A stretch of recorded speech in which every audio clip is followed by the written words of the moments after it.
My name is Lakin and welcome to my channel.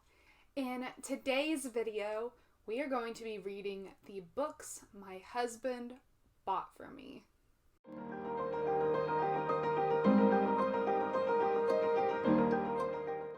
Every year since we've been together, for Christmas, instead of getting each other gifts, we go to a thrift store, secondhand bookstore, wherever, and we pick out a book for each other.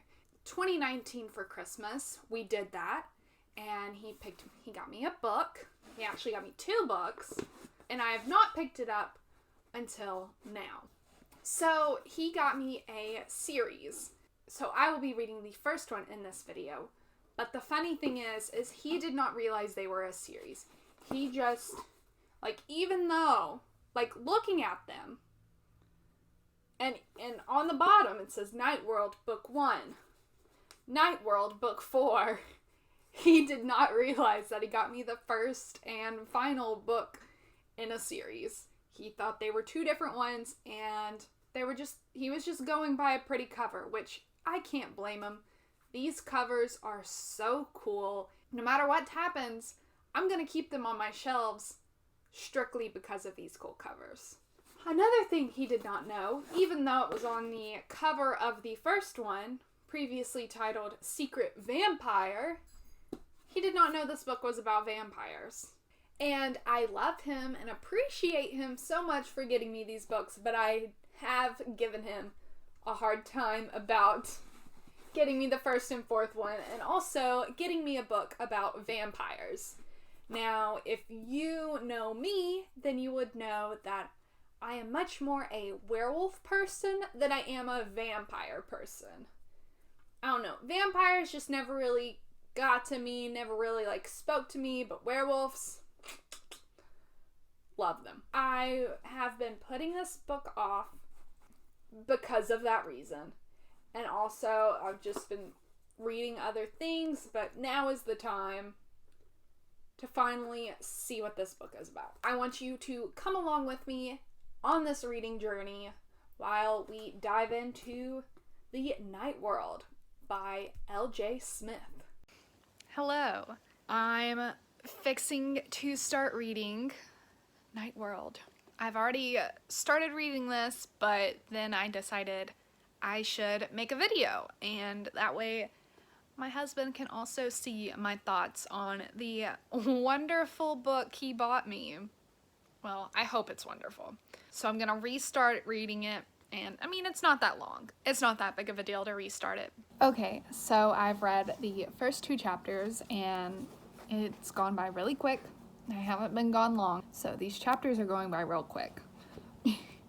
One of the things that I'm noticing, especially now that I'm reading it to update and talk about it more than just a wrap up at the end, is there's some interesting word choices.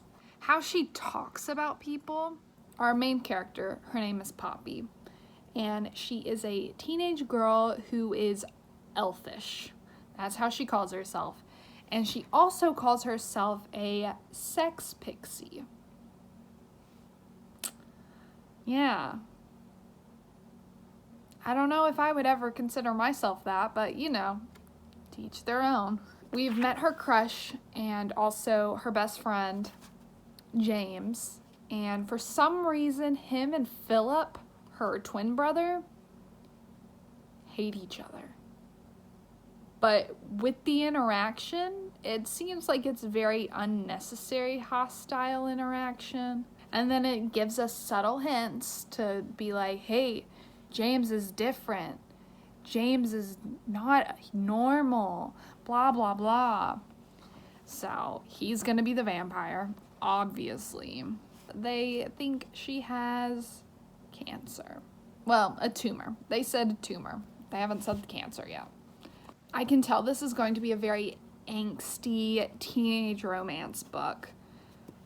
1, because there's vampires in it. And 2, because of this line right here. Many people thought Poppy and James's relationship platonic. This wasn't true. Poppy had known for years that she was going to marry him. It was one of her two greatest ambitions, the other being to see the world. I mean, I've had one of those crushes before, so I get it, but also, I don't know, it's a lot. Also, James lives on his own in an apartment. Okay.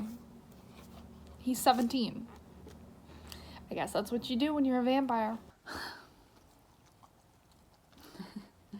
The wording on the inside, I don't know if I said this before, but it's red. So, very fitting for a vampire story. We just found out that he is a vampire. Oh my goodness. The sentence I'm going to read to you is one that I know what L.J. Smith is like trying to describe in this sentence, but like, I don't know, just the way she wrote it seems very odd. And it is, this is talking about James. His lips pulled back from his teeth slightly. Not a nice smile, more of a savage grimace.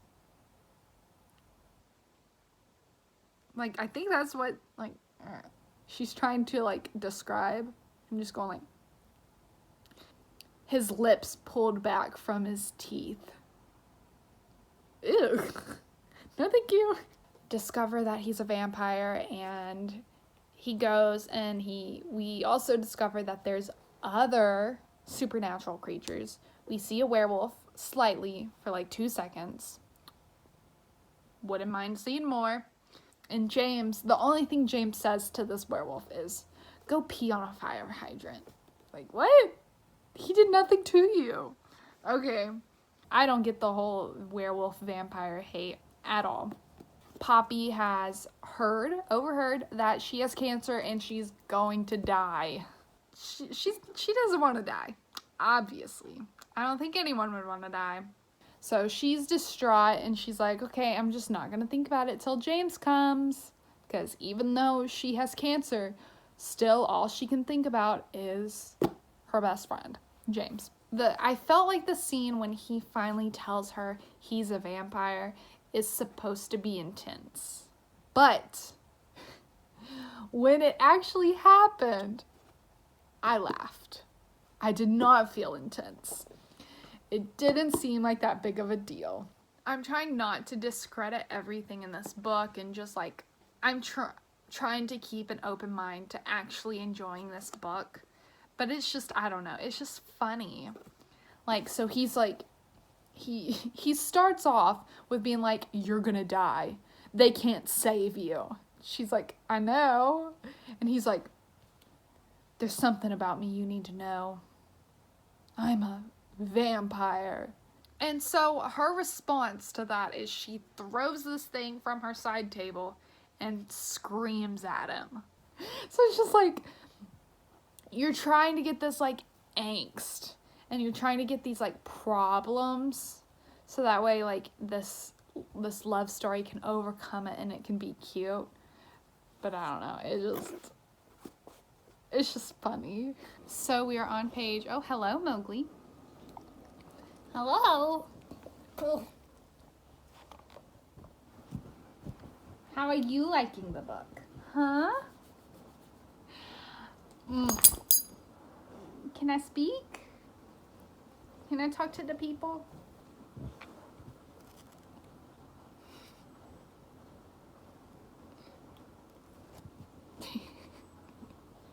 Poppy has accepted and has decided to become a vampire. Shocker. I feel like a lot of this book is rushed.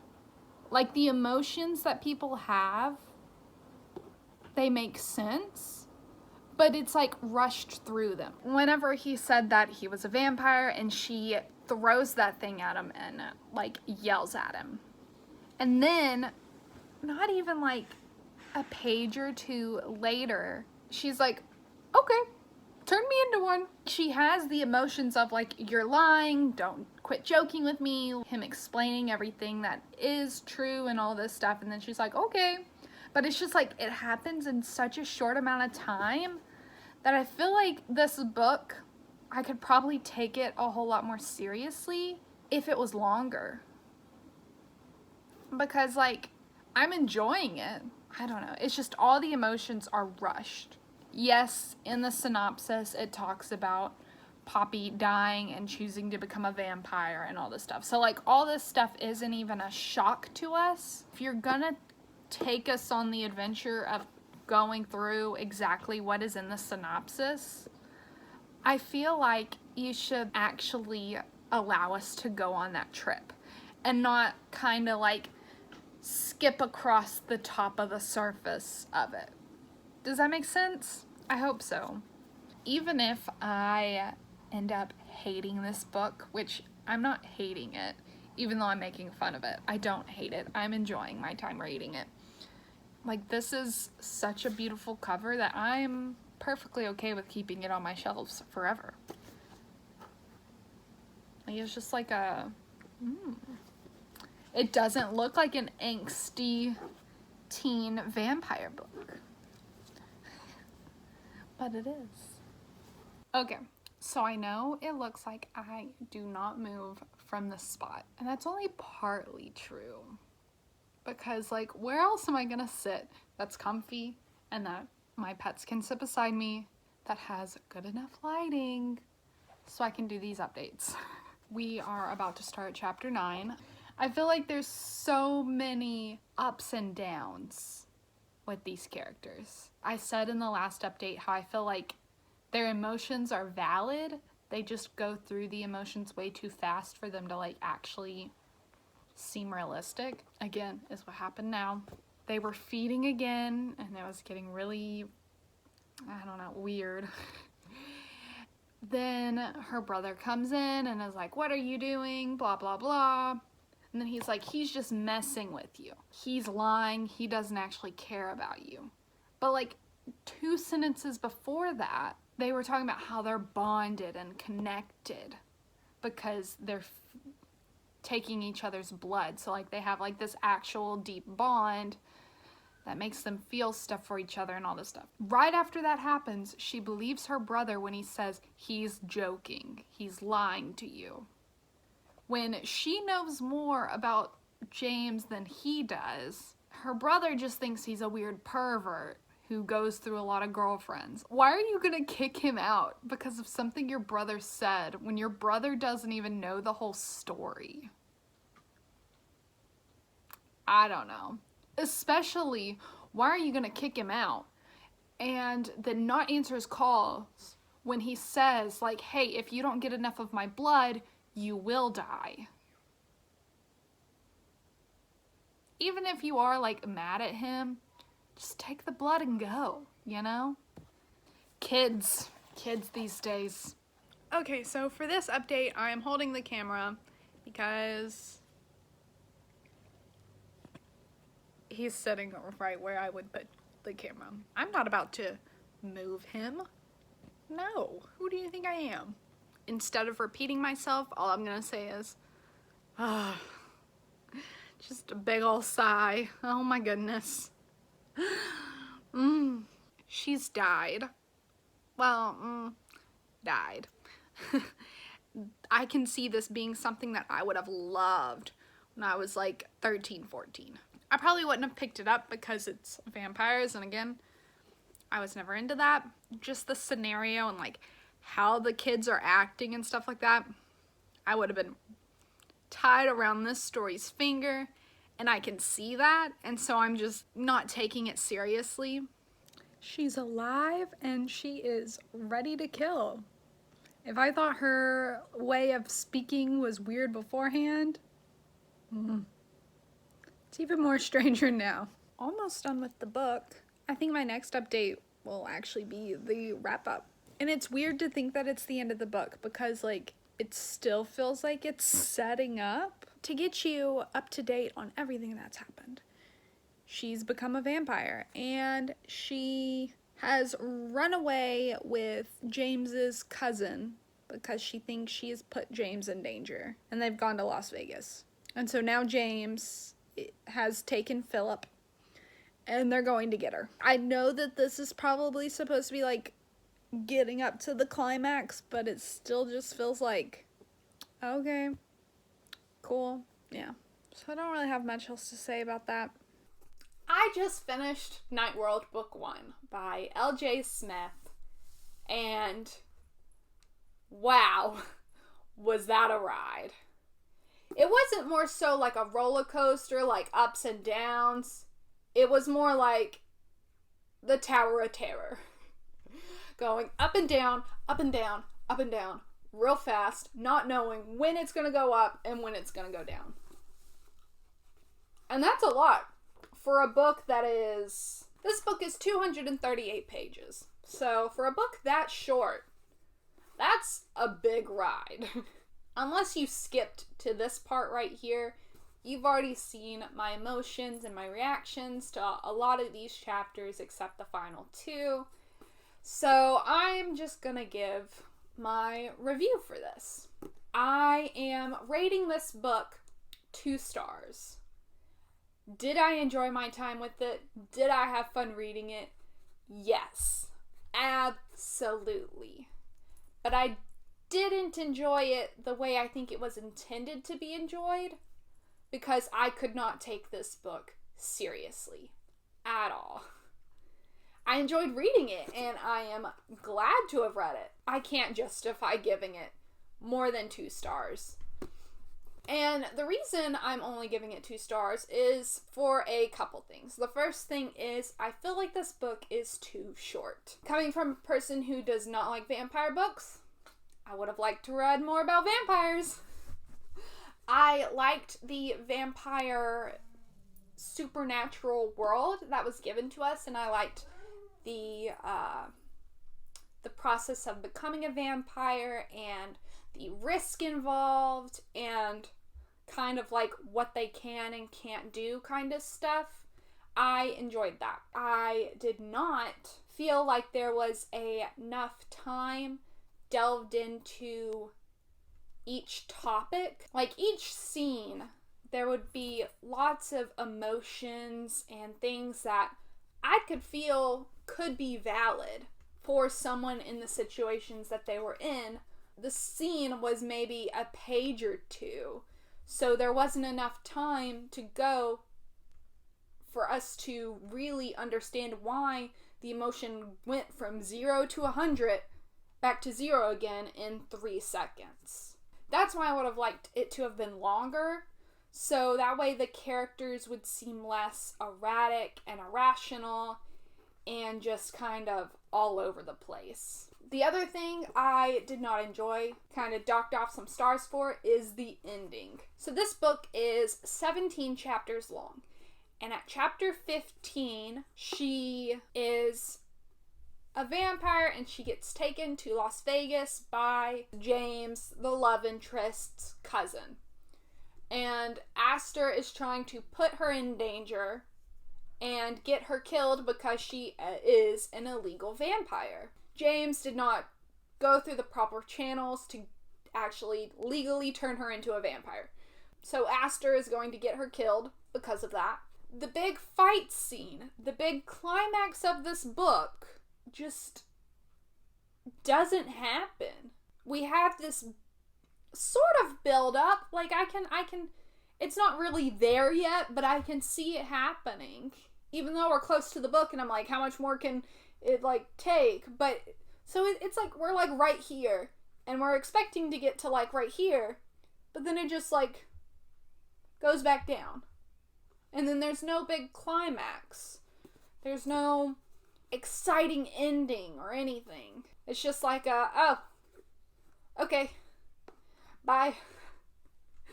And that's it. The ending was disappointing. And again, I feel like that could have been fixed with a longer book. I feel like I would have enjoyed this book a whole lot more when I was a teenager. Not now. And I don't want to bash the author or anyone who loves this book because it's just not for me. I appreciate my husband for getting this book for me because I did enjoy reading it. It was a funny time. But I don't think I'll continue on with the series, so sorry, fourth book. I'm gonna keep you because you're pretty cover. Same with this one. But I don't think I'm gonna continue reading it. My husband knows my feelings, and hopefully he enjoys this video. And I hope no one takes too much offense to my poking fun at this story, because it's all in good fun. So I hope you enjoyed this video. I hope you enjoyed coming along with me so that way I can finally read the book my husband bought for me. Maybe I'll do this again next time, whenever, and see if it gets any better. I hope you have a great morning or evening whenever you're watching this, and I hope you are staying safe during this crazy time, and I will see you in next week's video. Bye!